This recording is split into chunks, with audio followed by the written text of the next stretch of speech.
नमस्कार दोस्तों, कैसे हैं आप लोग। दोस्तों ये टीवी देख सकते हो, बैकलाइट बिल्कुल ओके जल रही है बट डिस्प्ले नहीं आ रहा है, पिक्चर बिल्कुल नहीं आ रहा है। इस प्रॉब्लम को हम कैसे सॉल्व कर सकते हैं इसके बारे में हम जानेंगे। अगर आप हमारे चैनल पर नए आए प्लीज़ चैनल को सब्सक्राइब कर लीजिए। तो दोस्तों ये टीवी है, आप ये मदरबोर्ड देख लें। और इस टीवी में जो प्रॉब्लम है देखो, यहाँ पे ये पैनल लगा हुआ है, शार्प कंपनी का ये पैनल है, सिंगल कॉफ का डिस्प्ले है। और प्रॉब्लम मैं आपको दिखा दूँ तो यहाँ से जैसे हम इसको ऑन करते हैं तो अभी बैकलाइट इसकी जल जाएगी। देखो यहाँ से बैकलाइट जल चुकी है।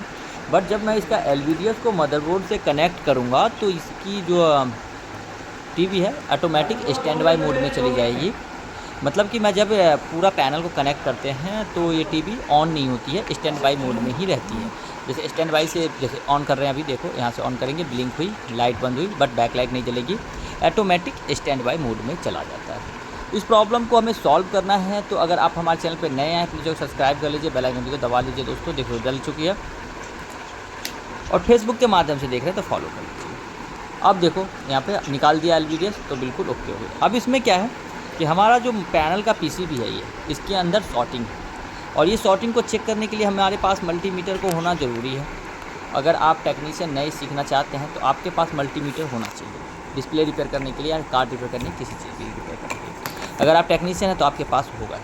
अब इसके अंदर शॉर्टिंग कैसे निकालेंगे यही हम जानेंगे। इसमें शॉर्ट क्या है, तो टीवी को यहाँ पे हम बंद कर देते हैं, एलवीडीएस को जहाँ है वहीं लगा देते हैं, क्योंकि मुझे ग्राउंडिंग मदरबोर्ड से लेना है। अब हम मदरबोर्ड के एचडीएमआई से ग्राउंडिंग ले लेते हैं यहाँ से, और एक एक शॉर्टिंग निकालना स्टार्ट करते हैं। तो सबसे पहले जहाँ पे 12 वोल्ट इनपुट आता है, जो मदरबोर्ड का जो 12 वोल्ट ये रेड वाली वायर आ रही है, ये मदरबोर्ड से 12 वोल्ट की इनपुट आती है। इस इनपुट पे हम देखेंगे, यहाँ पे देखो ये जो पॉइंट बना हुआ है गोल्डन ट्रिक टाइप का, इस पर देखेंगे तो यहाँ पे हमें शॉर्टिंग दिखा रहा है। मल्टीमीटर में 000 दिखा रहा है रेजिस्टेंस, ठीक है। यहाँ पे शॉर्ट है। अब हम आगे का चेक करेंगे तो ये भी शॉर्ट दिखा रहा है हमें, ठीक है। ये भी यहाँ पे शॉर्ट दिखा रहा है, जो शॉर्ट नहीं दिखाना चाहिए। इसके बाद दूसरी साइड देखेंगे तो दूसरी साइड भी शॉर्ट दिखा रहा है। मतलब एक साइड कैपेसिटर के एक ही साइड शॉर्ट होता है, दोनों साइड शॉर्ट नहीं होता है, ठीक है। तो यहाँ पे शॉर्ट दिखा रहा है, हो सकता है यही कैपेसिटर ख़राब हो। उसके बाद आगे का कैपेसिटर, जहाँ जहाँ 12 वोल्ट इनपुट हो रहा है वहाँ वहाँ का हम कैपेसिटर चेक कर लेते हैं, तो वहाँ भी शॉर्ट दिख रहा है। यहाँ भी शॉर्ट आप देख सकते हो दिख रहा है, ठीक है। आगे बढ़ते हैं। तो आगे बढ़ने के बाद यहाँ पे एक और कैपेसिटर है, मतलब कि 12 वोल्ट जहाँ जहाँ इनपुट करती है वहाँ पे कैपेसिटर पे हम चेक करते चले जाएंगे, तो सारे शॉर्टिंग दिखा रहे हैं। ये भी शॉर्टिंग दिखा रहे हैं। अब ये भी शॉर्ट दिखा रहा है, तो शॉर्ट दिखा रहा है यहाँ पे। तो अब कन्फ्यूजन ये है कि कौन सा कैपेसिटर ख़राब है। अब हम फाइंड कैसे करेंगे कि कौन सा कैपेसिटर ख़राब है, कौन सा सही है। तो इस सब के लिए हमें एक ही का उपाय है कि हम एक ही काम कर सकते हैं। हॉट गन लेंगे या आयरन लेंगे, और सारे कैपेसिटर जो शॉर्ट दिखा रहा है हमें उसे ओपन कर देंगे। ओपन का मतलब कि उसको हम निकाल के चेक करेंगे। तो चलिए ये सारे कैपेसिटर को हम निकाल के चेक करते हैं हॉट गन द्वारा, ठीक है। आयरन से निकलेंगे क्योंकि टाइम बच जाएगा, तो थोड़ी सी वीडियो यहाँ पे कट होगी, और उसके बाद आपको पूरा पता चल जाएगा हॉट गन से हम कैसे इसको रिपेयर। तो आप यहाँ देख सकते हो, यहाँ पे मैंने सारा ओपन कर दिया है जितना भी है, और सभी का कैपेसिटर अब हम चेक कर लेते हैं कि कौन सा कैपेसिटर ख़राब है और कौन सा अच्छा है। तो दोस्तों अगर यहाँ तक आपने वीडियो को देखा है तो प्लीज़ चैनल को सब्सक्राइब कर लीजिए, बेल आइकन को दबा लीजिए दोस्तों। और फेसबुक के माध्यम से देख रहे हैं तो प्लीज़ फॉलो कर लीजिएगा, क्योंकि आप सब जुड़ेंगे। और जितने भी यूट्यूब का मेरा अर्निंग होता है, मैं ऐसे बताना नहीं चाहिए, मैं सारे दान कर देता हूँ दोस्तों। एक चौबन्नी में नहीं रखता हूँ यूट्यूब का पैसा, सिर्फ आप सबके नॉलेज के लिए वीडियो डालता हूँ मैं। आप सोचोगे अर्निंग या, तो मैं देख सकते हो एक महीने तक वीडियो नहीं डालता हूँ।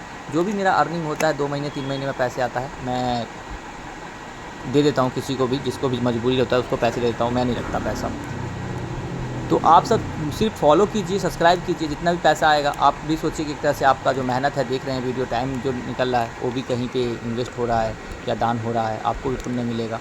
तो यहाँ पे शॉर्टिंग देख सकते हो, कोई भी शॉर्टिंग नहीं है यहाँ तक कैपेसिटर। अब जो शॉर्टिंग है वो है ये कैपेसिटर, ये वाली कैपेसिटर देख रहे हो, ये कैपेसिटर ओनली फॉर शॉर्टिंग है, ठीक है। अब हम सारा क्या करेंगे, ये जितने भी कैपेसिटर है जहाँ था वहीं पर हम लगा देंगे।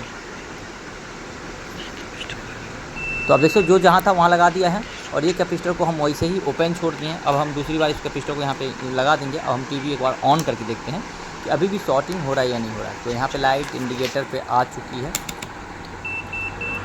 थोड़ी टाइम में आती है लाइट। आ गई, देखो इंडिकेटर पर आ गई। अब हम इस टीवी को ऑन करेंगे। पहले बैकलाइट नहीं जलती थी, ये देखो बैकलाइट यहाँ नहीं जलती थी। अब देखो बैकलाइट जल चुकी है, एलवीडीएस पूरा कनेक्ट है। जो शॉर्टिंग था वो शॉर्टिंग निकल चुका है। एक बार वोल्टेज को हम चेक कर लेते हैं कि कहाँ कितना वोल्टेज बनेगी। तो ये 12 वोल्ट यहाँ पे इनपुट बन रही है। पहले शॉर्टिंग के बाद से ड्रॉप कर रही थी। VGL चेक कर लेते हैं, तो VGL भी सही सलामत बन रही है 10 वोल्ट। यहाँ पे देखो VGL लिखा होगा, VGL, हाँ। अब VGH चेक कर लेंगे हम, ठीक है। तो आपको VGH भी 34 बन रहा है, VGHF बन रहा है। तो सारा चीज़ ओके हो चुका है यहाँ पे। अब हम डिस्प्ले देखने की बारी है, पिक्चर कैसी बन रही है। तो बिल्कुल भी डिस्प्ले ओके हो चुकी है, पिक्चर भी बन चुकी है। एक कैपेसिटर की वजह से ये टीवी शॉर्ट था, जिसकी वजह से ऑन नहीं हो रहा था। तो ऐसे ही वीडियो देखने के लिए हमारे चैनल को सब्सक्राइब कीजिए। और बीच में मैंने आपको बताया था कि मुझे अर्निंग से कोई मतलब नहीं है, तो प्लीज़ सब्सक्राइब करके दोस्तों में शेयर भी कीजिए।